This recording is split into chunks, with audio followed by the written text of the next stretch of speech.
Your call has been forwarded to an automatic voice message system. Matt Horn is not available. At the tone, please record your message. When you have finished recording, you may hang up or press 1 for more options. You see Tommy? He in trouble again? He's a screw-up. Screw-up or not, he's my brother. I'll be right back. You're a good boy, Sean. But Tommy ain't worth shooting. How much trouble you in anyway? 6 large. Jesus, Tommy. Hey, I have a premiere on Saturday. Wanted to see if you wanted to go with me. You'd probably have to, fly in for it or something. But it's on the west side, so give me a call if you want to go with me. It's Lawless Range on Saturday at 7 o'clock. Thanks, bye. On the line, we have Rachel Mullins. Where are you calling from, Rachel? I'm in LA. Maybe as rainy as it is where you are, possibly. We're flooded. We're on the verge of flooding. I live on the hill, and I had to kick rocks out of the road so I could drive to the gym yesterday. It was pretty sad. You'd think kicking rocks would mean that you didn't have to get to the gym. Somebody has to kick the rocks, otherwise they're just going to stay there. Now, obviously, I've explained to you how the podcast works. Yes. But for anyone who doesn't know who I am, here's how it works.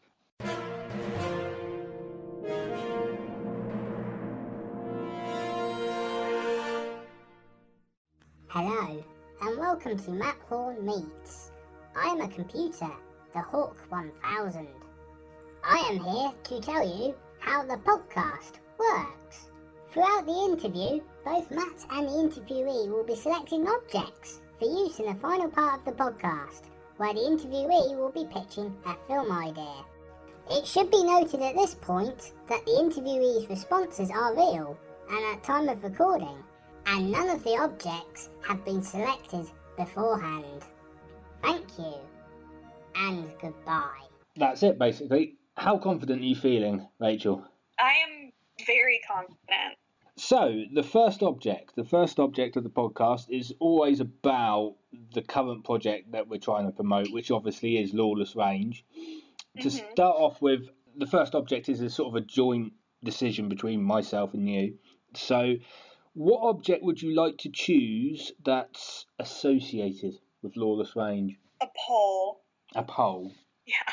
A pole or a six-pack. Either one works. You can choose. When we say six-pack, are we talking beer? Yes. Okay, we'll go six-pack a bit. Any kind of beer? No, I don't remember what kind of beer it was, but I do remember that there was a six-pack involved. Okay. Six-pack has been written down. Okay, so Lawless Range is coming out on the 9th. Correct me if I'm wrong. Yes, it's coming out the 9th. Which is crazy because I worked on it 3 years ago, and now it's finally coming out. Isn't that a great feeling? It really is because, I'm really in this whole thing, for myself. You know, a lot of actors, they have all this people-pleasing they want to do, but I really just want to make myself happy, so I do stuff that I think is fun for the day, and then I forget about it. So I did that part for, the time that it took, and then I promptly forgot about it, and here we are now, 3 years later. Do you think you'll just watch it and think, I can't remember doing any of that? Probably. I mean, I remember, little hints of it, but, yeah, probably be oh, is that how that went down? Oh, yes, I got shot. For anyone who does get the chance to see it, what's the general plotline surrounding the film? Okay, so it's these two brothers in Texas, and the one brother has always been the lagging, bagging, and dragging, always getting in trouble, and his other brother has always, been his savior and always bails him out of whatever situation he gets himself into. Well, this time the brother, and it's not even a lot of money, he owes $6,000 to the least desirable people to owe $6,000 to. And his brother's I don't know what to do for you now. Now you've maxed out your brother favor limit. So maybe you're gonna die. I don't know what's gonna happen to you. So they go around and they try to figure out what they can do to get this $6,000 to these people before they start losing, fingers and toes and other limbs. Tell us a bit about the character you play. Well, for one scene, I'm naked. I'm totally naked, and I'm pole dancing, and the brothers come in, with that that 6-pack of beer and craziness ensues. And they shouldn't be in a strip club because they owe people money. They shouldn't be spending it. So that's their dilemma inside the club. It brings a little bit of trouble for them. I'm going to ask this question. It's a bit controversial. Since you mentioned that obviously in the film you're naked in the film, what are your thoughts on sort of naked scenes? I mean, are they tastefully done? Are they sort of central to the story? I mean, people keep saying some people shouldn't do it. I'm super, super comfortable with nudity, but I understand how other people wouldn't be. Like, I totally get it. Like, I have plenty of friends who are like, oh my God, I could never be naked for camera, which is fine with me because that just means that I get to negotiate more money in my contract for it. So the less other naked people out there, the better it is for me. But it's usually really funny. Like, if I have to, like, get up and, like wear clothes to work, like, it's kind of a drag. So I just wear pajamas and, you know, I'm naked for a good part of the day and I just hang around in my trailer in my robe, and that's kind of like how I would spend my day anyway, so I feel like it's not that much energy expensed. As much as I love costumes, I don't mind being naked either. It's fine. So how did you get involved in the project in the first place? The guy that produced it, Heath, really cool dude, and they were just like, hey, they shot it at kind of a funky time of the year when, like, nobody was in town. I just kind of, like, whenever somebody needs nudity, I just kind of manifest. Like, they barely even need to call me. Like, hey, you over there with the titties. I'm like, yes, I'm here. Team Big Titties at your service. And that was about the end of it. Like, it wasn't some big dramatic thing. Like, they needed somebody, and I came to their aid graciously. Now, we should mention it's a Western. Yes. You're probably going to dislike me saying this, but obviously one can't sort of ignore the fact that The Hateful Eight has come out in cinemas, which is a Western. Given that, obviously, you'd have to think that would be competition at some point or level, how would you say the film is sort of different and unique? I mean, it's a lot different. This is set in modern-day Texas. You know, these two brothers, they're really scrounging in the dirt to try not to die. And it's really more about the dynamic between the two brothers of, can I actually bail you out this time, or are you just going to have to die? It's heavy in that way, and that everybody has that family member that's always doing something stupid. I won't say anything. Oh, dear. Obviously, I like asking this question because it raises so many fun times, fun memories, as it were. Are there any sort of funny anecdotes you could share about the production of the film? Funniest? Well, like I said, we shot it during a time when there wasn't, like, that many people in town. And the place that we shot it was, you know, super, super tiny and, you know, not that many people. So it was very, very sweet of them. The parking lot wasn't really big enough to fit, like, trailers or anything.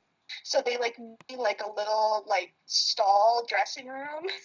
One of the PAs, like, made me a star out of yellow grip tape, and put my name on it, and then stuck it to the side of, like, the little makeshift dressing room. It was very sweet. It was adorable. I've had a trailer and I've had a dressing room, but I've never had, like, a makeshift, like, stall before. It's very cute. So that was the funny thing. Okay, so obviously, to recap, that was the 6-pack of beer as your first object. 6-pack of beer, yes, it is. The second object, unfortunately for you today, Rachel Mullins, is a 5x5 signed photo. Yes, I spent all year signing them. Photo of myself. Okay. Yeah, and the question really is, what made you want to get into acting in the first place? Well, at first I didn't. Somehow, lo and behold, my neighbor across the way from me when I was like 15 was a cinematographer and a director, and he's like, hey, I have this money to do this, you know, this really creepy, like, short horror film for, like, this, you know, very specific festival circuit. Like, do you want to be, like, the villain? And I'm like, okay. And now I would jump at the chance to be a villain because I love to be mean. That's, like, my favorite thing ever. So I did it, and I had to wear these white contacts, and it was awful. It was so painful. And I was, like, sitting in the dark with sunglasses on because of the contacts. They hurt my eyes so bad. And I'm like, no wonder these people get paid so much money. This is awful. This is, like, the worst life decision that you could ever make. So then it turned me off to acting for a long time. And I lived in LA for, like, 2 years, and I was just modeling. I was like, nope, not acting. too much to do, modeling's better, I'll leave it at that. And I had all these friends that worked for, great studios and great production companies. And be like, oh, just come out for the day. Just eat craft services. Then I'm in the wardrobe trailer. And then, I'm doing some strange thing that they've talked me into doing. And it just kind of grew into what it is. Now, it's just a point which I love in the interview. Wonderful stuff. It's the quickfire round, which isn't a quickfire round, but we're saying it's a quickfire round. So obviously this is the part where you get to choose a number of objects from 1 to 5, which can be exchanged for more questioning about your acting career. And of course you can choose any amount of objects and whatever you want in my imaginary storage unit. You think I've gone mad, but there is actually an imaginary storage unit. But yes, obviously it's got everything in there. So yeah, how many objects would you like? I'm gonna pick 2. 2 objects. Pick 3, and I'll be a lot nicer. Okay, 3. Thank you very much. What 3 objects would you like? I'm gonna pick a plastic lawn flamingo, an old shoe, and Christmas lights. Okay, this could be quite interesting. Okay. So obviously I've written that down. We'll recap it in about 10 minutes. When we've gone through this bit. So obviously the first question of the quickfire round, which isn't a quickfire round, but you get the hint. Do you know what? I've been on your IMDb. Yeah. I know. I always go on IMDb. It's fascinating. Me too. I'm going to go into sort of the producing territory because I know you're a producer as well. I don't usually. You did a short in 2014 called Awkward Party. Yeah. Yeah. Have you ever been to an awkward party? Well, the making of that was very much an awkward party for real, like not just the title. An awkward party. I went to this, it was like an OK magazine or a Star magazine party a couple years ago, and like Lindsay Lohan was there and Bai Ling and a couple like interesting like kooky characters, but the rest of the party was just like normal people that they let in for whatever reason. So it was a bunch of people like just trying to like get over the stanchions to get into VIP just to like look at Lindsay awkwardly. It's like, okay, we're gonna go. This is starting to become like a fishbowl party, and that's no fun. You can't just sit around and act like people aren't trying to be looky-loos. So that was an awkward one for sure. Mm-hmm. Your second question, it's getting a bit tense now because you don't know what I'm going to ask. Okay. Yeah. Yes, your designing career as well. You design bags. Mm-hmm. Since I'm a man, I don't know much about this. How do you design a bag? Mine was kind of specific. Mine was designing bags outside of purses. And mine was really about the fabrics. It was kind of like in the vein of like vintage travel posters, and we have a really, really great fashion district in downtown LA. So I would just go and find fabric that seemed to fit into the situation, and then I would go from there. And I was also not into doing hardware, hardly any zippers or anything like that. So those were my 2 constraints, and it just kind of lived through that filter. And of course, there's been famous people wearing your bags. Yeah, well, I mean, that's one of the best parts of living in Hollywood is that you have, famous friends that will help you out with things. So Jeanette McCurdy, who was also just down the way, she's like, yeah, I'll take one. And then the wonderful Amy Pathrath, who hosts Dating Naked, she did one for me. And then Tanya from Time Rush. It went really well. Like I couldn't have asked for more support on that. It was really fun. Your third question. You were in a film called Last Call in 2012. Yeah, that was a fun one. I had a blast on that. You can see where this question is going, I think. Obviously, you can't include me in the answer. Who was the last call you made to? The last call that I made? Yeah. Probably my friend that I'm working on a documentary with, because we talk all day, every day. I'm making a documentary with my friend, Jamie Noel. We worked on this movie called Zombie Stoners together. And after that experience, we're like, oh my God, we must make something. And we always thought like, oh, we'll make like a regular feature or something crazy. And then she got really tired of people sending her dick pics. So we decided to make a documentary on slut shaming. It's called You Slut. And it's been really, really incredible so far. I just cut the first teaser for it the other day. And we got really, really fun people to interview, like Tiffany Haddish, who's on the Carmichael Show, and she's so funny and amazing. It was so hard to cut her interview because we just kept laughing. And then our other friend Kate Quigley, who hosts the show on Playboy TV about really, really, really strange sex fetishes, like people that are into balloons and stuff like that. It's been a crazy ride, but it's been fun. We could have called it 50 Shades Slut Shaming. Yes. It'll be the sequel. Dear me. It'll be the follow-up documentary. Hopefully we'll end up in the UK, like filming some stuff there too, so hopefully that'll be a thing. You've sort of bung us down a bit with the slut shaming. I mean, that's why it's hard to talk about, because I mean, it's been a really fun experience, but like the stuff that we're doing is really heavy stuff. Okay, Rachel, here we go. It's the improv bit. We're doing it. We're doing it now. We're doing it now. So to recap, 6-pack of beer, a 5x5 signed photo. Yes, it's signed. Don't ask me how. Don't ask me why. A plastic lawn flamingo. Is it pink? Can we say it's pink? Well, yeah, of course, Yep. It's flamingo. It's gotta be realistic. An old shoe. Don't know where we got that from. And Christmas lights. That's a good list. It's a very varied list, because I can probably see where we're going with this. Your basic job now is to pitch to me an idea for a 5 to 10 minute short film using those objects. You're outside. This is gonna be mean. Ah. It's you outside of a little tin can trailer with a 6-pack of beer. You got your plastic lawn flamingo, Christmas lights hanging off the awning. You've only got one shoe, and it's old. And you're trying to sell 5x5 photos, signed photos of yourself in the trailer park to raise money, because you need more than a 6-pack of beer. I need a better shoe. And a better shoe. What's the title of the film called? The title of the film is called Old Shoe. Oh, Beer Me, maybe? Beer Me? Slut shaming shoe? Yes. Yes. The shoe of slut shame. Yes, I like that. I like that a lot better, actually. Coming to... No, I won't say that. In theatres in 2017, probably. Yes, Yeah. At least. We're going to need some time to make this. Oh, dear. What's the ending of the film? What's the ending of the short? You get another shoe and a 6-pack. Oh. It's going to be great. Who's playing me? Am I playing me, or is Mark Wahlberg playing me again? You have to play you. Nobody else can play you like you.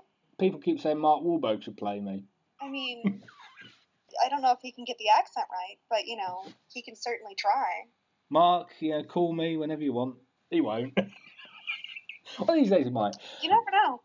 Oh dear. Dear me. But anyway, because you've been such a trooper doing this, you now get a 1-minute plug to plug the hell out of Lawless Range and your upcoming projects. I have a short film, The Greys, that's going to be on the festival circuit this year, and it's about aliens landing at a kid's birthday party, and that was really, really fun to make.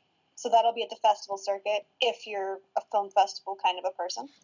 I have Lawless Range coming out on Saturday, which is going to be super, super fun. And if anybody's seen Straight Outta Compton, the guy that plays DJ Yella, Neil Brown Jr., who is also my neighbor, is also in Lawless Range, along with Bo Bridges, who's so adorable. It's ridiculous. And then probably towards this time next year, You Slut will be finished and hopefully out into the world being shown.